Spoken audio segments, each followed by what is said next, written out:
For the power of truth, this is the Glad Report.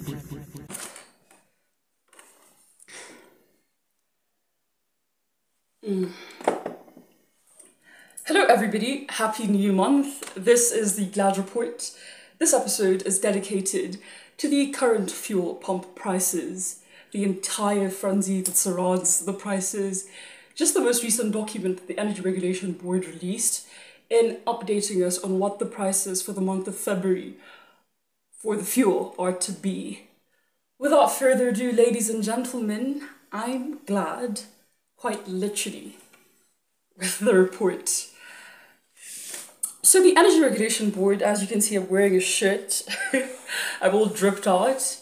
I mean, you have to address a problem as well as dress it. Okay, I've stopped. On a more serious note, I'm wearing a shirt not because I'm affiliated to them or I work there. I don't. I just went for an open day last year and I got this merch and I got educated. So I really am of the belief that the Energy Regulation Board is a friend of the public. I know they're not in very books with the general public at the moment, but I really am on their side if we are going to play a game of us versus them. Why so? So the Energy Regulation Board is supposed to regulate the entire sector, energy sector. So they regulate not only the fuel, but also electricity and just energy in its entirety. They work in conjunction with ZEMA, for example, the Zambia Environmental Management Agency, and just making sure that the energy sector doesn't damage the environment. So they work in conjunction with one another, and also the Zambian Bureau of Standards, just ensuring safety as people work at these fuel stations, for example, filling stations, for example, just ensuring safety and a standard of produce. Yes, indeed. Currently, just a fun fact, at least the paper that I looked at, what it said is about 50% of the fuel that comes into the country comes in the form of crude oil, and then the other 50% comes in as a regular, pardon me, as an already ready product. Yes, so the one that comes in the form of crude oil, like through the Tazama pipeline, will go straight to Ndeni to be refined, and then we can then use it when it's been fractionally distillated. I'm using my A-level chemistry knowledge. Anyway, so there are also talks of having an Angola-Zambia pipeline, but really nothing is in the works. It's just conversations between governments that are currently happening for a while, actually. Yeah, so yes, I think that's connecting Lobito, a port in Angola, to Zambia. Yes, that's the case. So just to give you a bit of history, in 2021, the fuel prices were put at the fore. This is when the UPND was just being ushered into government. So this is in December of 2021. On the 16th of December, they announced that they would increase the price of fuel by roughly 4 kwacha, just an average number of like about 4 kwacha. This was just them removing subsidies. One, because we had a lot of debt and they were just trying to reduce costs, the things that the government has to pay for, so they could just like increase their fiscal space. And then later on in the month of January 2022, the chairperson of the Energy Regulation Board, Mr. Boa, announced that, I think it was the 25th of January, he announced that they would completely remove subsidies, and now it would be a cost-reflective, market-reflective, cost-reflective model, cost pricing model, as the IMF wanted, and now wanting the deal, because at that time we hadn't gotten the deal yet, but just proving that we were worthy. So we had to take out subsidies, and just like in the frame of the UPND manifesto, which is very capitalist in writing, it's very capitalist. Even the way they've been handling themselves is a very capitalist state with no subsidies indeed. So fuel subsidies were removed, and it was now to be cost reflective, so dependent on market prices as well as the forex rate, the exchange rate. Obviously, there was a lot of discussion. Initially, I don't think people were too alarmed because they're still very happy, very euphoric and ecstatic about the new government. So people weren't really upset about the increase in prices until they noticed the prices kept increasing and increasing and increasing. They would decrease in a few months just a bit, but it would never really be like a significant decrease relative to the increases that were happening over the months. So people were upset. There was quite a bit of upset, public disquietude. And people did complain. People have been complaining. People are still complaining. So obviously, those complaints have definitely fallen onto the ears of the Minister of Finance. So he's aware that people want the fuel subsidies to return, for example. But then with regards to our IMF deal, it's just not possible, especially in this 38-month period that we're in. That is to end in 2025. That's one. And also, as I said, the UPND manifesto, which is two. And then the third point that he addressed in his budget address in the budget speech that he put out, he said, either we have free education and we're sending teachers, we're giving teachers jobs, and we have a CDF, either, like in practical terms, being the pragmatic that he is, it's either we eliminate those things and adopt fuel subsidies. It's either or. It's not, we can't have all of them at the same time. So basically what he gave us was a no. He said it wouldn't be practical. So people are still complaining. It's that no subsidies. But then what people found quite jarring and rather maybe contradictory, but really wasn't, was that in the past 4 months, so the month starting from the beginning of October, November, December and January, there have been fairly stable, fairly consistent prices, roughly in 29 kwacha range for both fuel and diesel, roughly in that range, not really differing from month to month. So people questioned, have they been implementing subsidies? But then really, in reality, they weren't subsidies in truth, even though social media is misinforming people.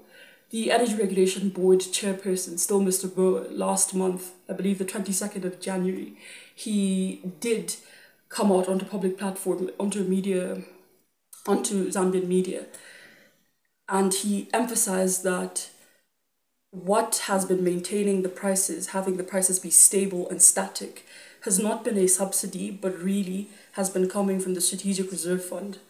So the Strategic Reserve Fund is just basically an ancillary body of the Energy Regulation Board. This Strategic Reserve Fund, as I was reading in a ministerial statement from 2013, I think the Minister of Energy at the time was Mr. Yaluma. Anyway, in October of 2013, he came out onto the parliament just to basically discuss the issue because it was also being talked about at the time. Its origin was in 2005 during the Modawasa era. So there were a lot of fuel shortages that the government took cognizance of. So they decided to start the Strategic Reserve Fund, which is tasked to basically the three things it's tasked to do. Basically, one is to maintain petroleum reserves, also to build associated infrastructure. And the third point was to develop a petroleum reserve cost line that basically, one, rehabilitates the infrastructure associated to the industry, as well as maintain price stability. And I think the third point is this is where the issue, what people have been seeing as subsidies, has really been the work of the Strategic Reserve Fund.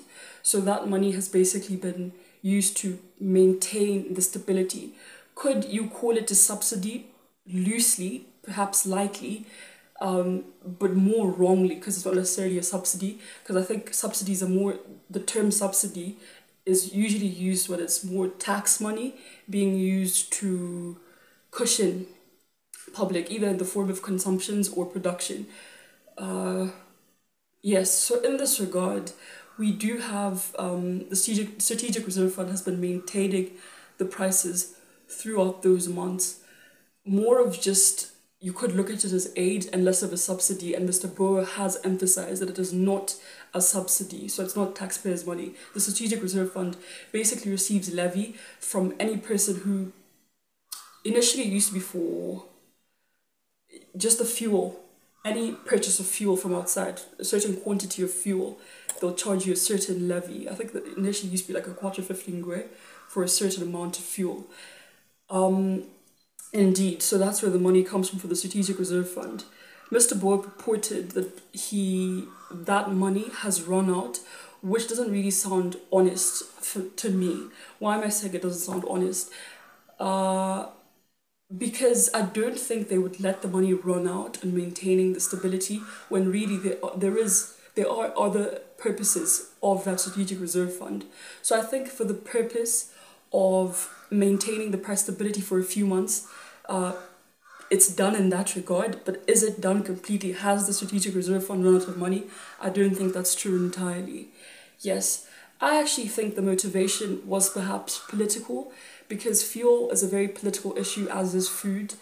So for fuel, they just chose to maintain the price stability because there was a lot of shocks in international markets, and they didn't want us to be hit terribly, because they knew that there would be an uproar, a pandemonium. Yes, that's the case. So as I said, there is no way of us basically having subsidies returning, especially in this period of quartering and catering to the IMF, basically caressing the ego of the IMF.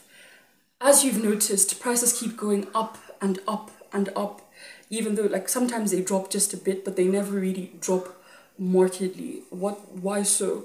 There is a theory known as rockets and feathers. This is where economists have suggested that usually with oil prices, when oil prices rise, gas prices rise as well. Excuse me, I was reading an American paper. Yeah, gas prices rise as well. So there will be a high rise and a high rise of gas prices, high rise of oil prices, partnered with high rise of gas prices. But then when the prices of oil start to drop, they're usually very slow and low. They become more sensitive in the sense that they don't fall as quickly and as dramatically. They don't plummet just as much as they rise. They don't fall as much. They rise stronger than they fall. So that's the issue of rockets and feathers. With the with the Energy Regulation Board, it mainly takes control of retail prices. It doesn't take control of wholesale prices, like when the things are basically coming in from Dar es Salaam, coming into Zambia. They don't take charge of that.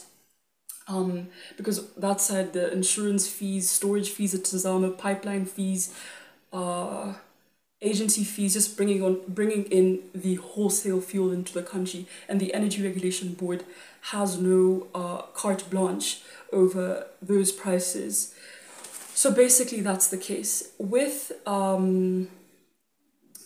so they have a mandate over the retail prices in the country, and they've set price ceilings. So they have a price ceiling system where they, like as you've seen, the current fuel price is about 34, I think diesel is about 32. I'll put the exact numbers on screen just now.